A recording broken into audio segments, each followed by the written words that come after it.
Noble ones, welcome to the Academy. So what is it? The polyglots understand that we don't. I'm actually very curious. So, I don't know anything as you see. No red bar at the bottom. I haven't watched this. I haven't got a clue. Are we going to watch something really nice or are we going to watch something really bad? Well, since I'm covering the title, you don't really know. What polyglots understand that most people don't. I don't know. Everything is content at this point. Would it be awful or good? Let's have a look. You ever feel like your brain's foreign language department is run by a panicky librarian who, when you ask for a simple word, just shrieks and starts throwing random grammar books at you? Fine. Yeah, me too. For years, I downloaded every app, bought every textbook, and all I had to show for it was the ability to confidently say, "The cat is under the table," in 5 languages I couldn't actually speak. Yeah, what is it with the cat under the table? I actually remember being taught that very sentence in Italian, like middle schools, as we were learning English. Who has ever said? I've never said it in my life. I have 2 dogs. It's either they're never under the table. I don't know, you just don't need to say it. That feeling, that fluency illusion you get from a 5-minute app session is a trap.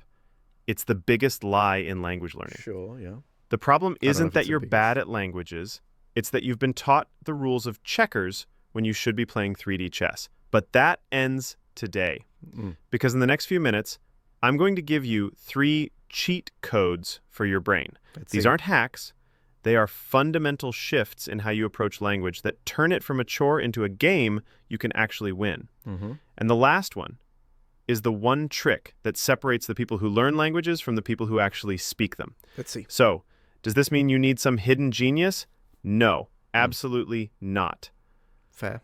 The first cheat code, it feels so weird you'll think it's a joke. It's called creating a vocal costume. Think of it like being a method actor for your own soul. You don't just learn French.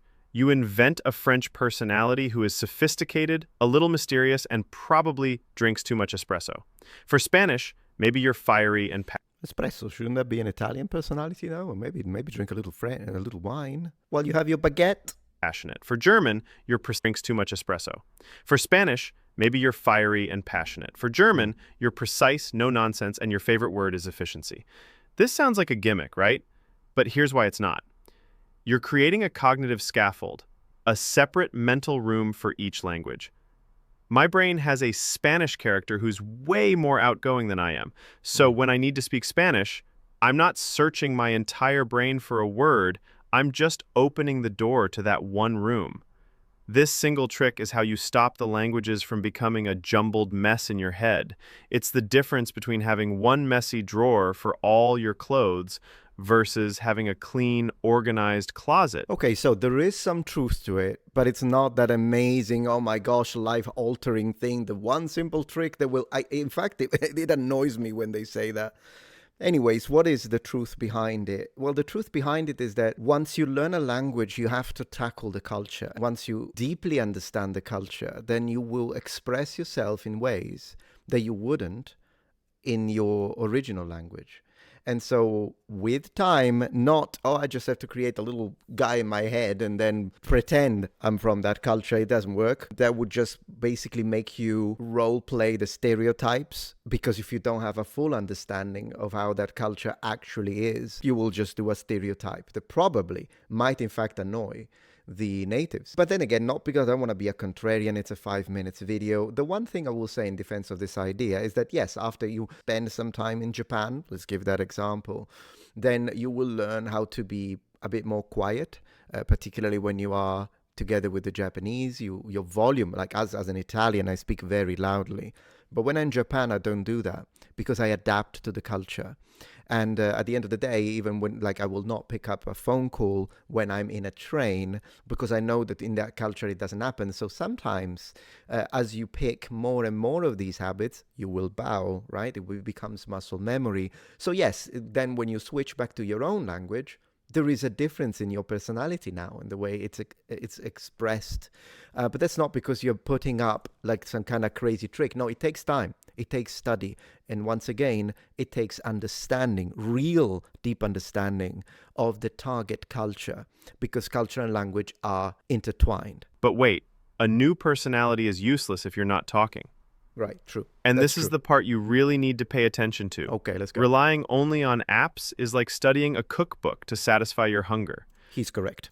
You'll know a lot about food, but you'll starve to death. Yeah. The second cheat code, output shock. Output shock. Okay, so we'll see, because another thing with sensationalistic videos, I'm not attacking the video nor the creator. I don't know. Maybe I'll click his channel and the last 50 videos are going to be jewels. Okay, I'm just discussing this as a single entity, but that doesn't mean that I want you guys to go and attack him. Hey, Metatron roasted you. Don't do that, because that's not what I'm trying to do here. But what I'm doing is I am agreeing with him on this, and I think a good example would be like if you want to do some bodybuilding because you want to transform your body, but then you read about it. I mean, unless you actually go to the gym and do the exercises, you can know everything about mechanically how it functions, hypertrophy and all that, but then you won't see the results. And it's the same thing in the language learning space. Doing a lot of theory without ever actually opening your mouth and speaking, it's not going to give you the results you want. And so I'm agreeing with him on this part. You have to force yourself into the arena. Yes. So how do you do that without having a panic attack? Here's the play. You don't find a language partner, you hire a sparring partner. I'm talking about a one-on-one tutor. Think of them like a personal trainer for your mouth, or even better, a raid boss you pay to fight you once a week. Their job isn't to be nice. Their job is to expose your weaknesses, to correct your mistakes in real time before they become bad habits, and to force you to speak. That's not practice, that's leveling up. Okay, so now you've got your... Okay, so before he goes to the next step, then he didn't say anything wrong there. A tutor can help, particularly if this is your first language, foreign language, so your first journey through foreign language acquisition. Once you've picked up a few languages, I'll be honest with you, you don't need it. But for the first one, I agree. Personally, I think that even before you do that, experience is what avoids your panic attack, meaning performance anxiety. Some people are more extroverted, some people are more introverted. There is a lot that has to do with your personality. But I think we all have a little bit of, like, if you're still studying, kind of a beginner, you want to try, but you're afraid you're going to mispronounce it. Maybe you'll say it, but you're not confident about that pronunciation. What if they say, what? And they don't understand you, then you feel, oh my gosh, did I say something wrong? So yeah, we've all gone through it. But the way to overcome that is through practice. It really is. And when I say practice, I mean you need to put yourself in that position, because the first time will be awkward, the fifth time will be awkward, the 15th time it will be a Tuesday. And that's really what makes the difference, because then it's not this, oh wow, it's an incredible event in my life now that I'm actually using Mandarin with a Chinese person. How's it gonna go? No, but it's not gonna stay that way, because if you continue doing it, eventually will just be, oh yeah, I'm speaking Mandarin. And that's fine at that point. And it really, really helps to just create that experience, because confidence is not a facade. It's a result of experience and repeated efforts. And oftentimes, a lot of those efforts, well, they're mistakes. Personality, and you're in the arena. You might be asking, do I have to do this for 3 different languages every single day? You might think so, but I found a way to do it that is way more effective.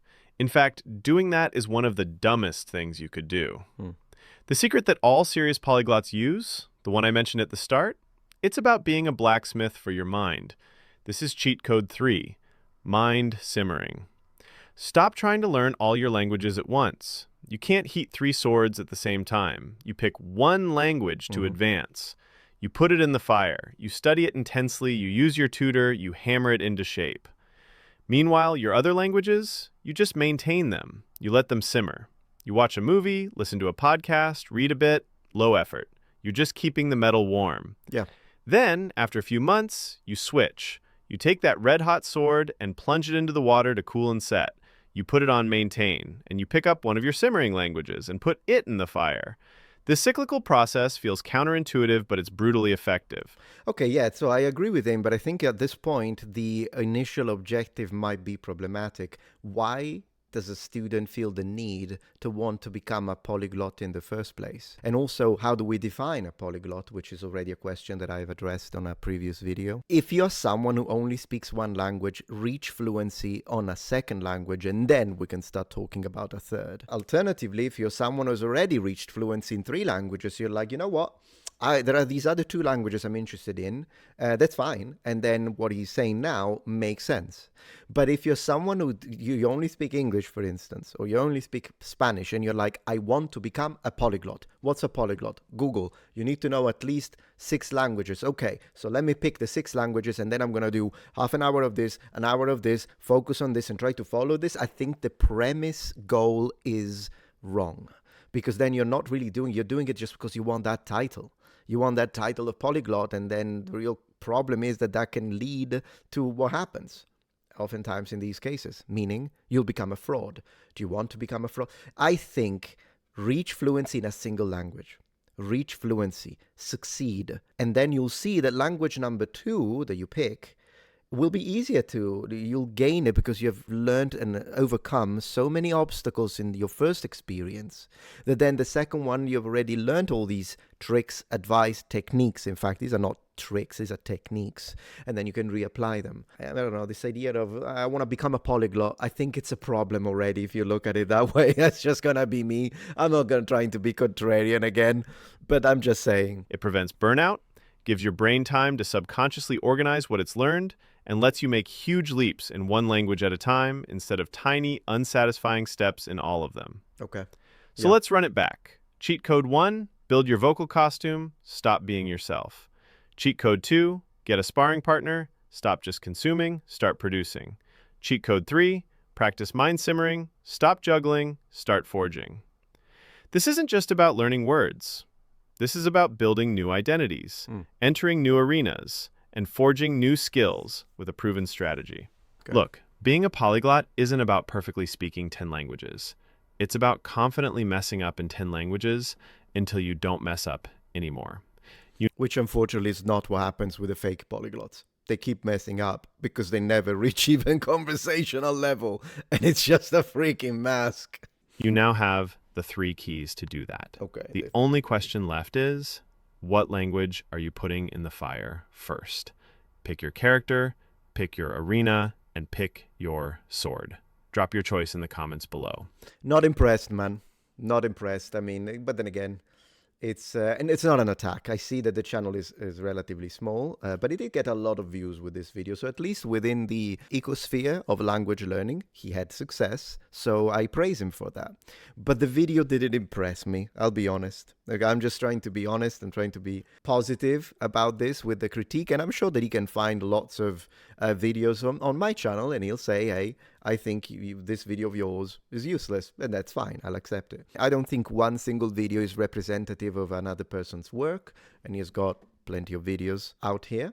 So maybe check him out. Maybe there will be another video that we will like very much. But feel free, I mean, Voca Fusion, if you want to tell me why I'm misunderstanding you, feel free to do it in the comments, and I'm always open to be corrected if that's the case. Thank you very much, number ones, and I will see you next time. Bye.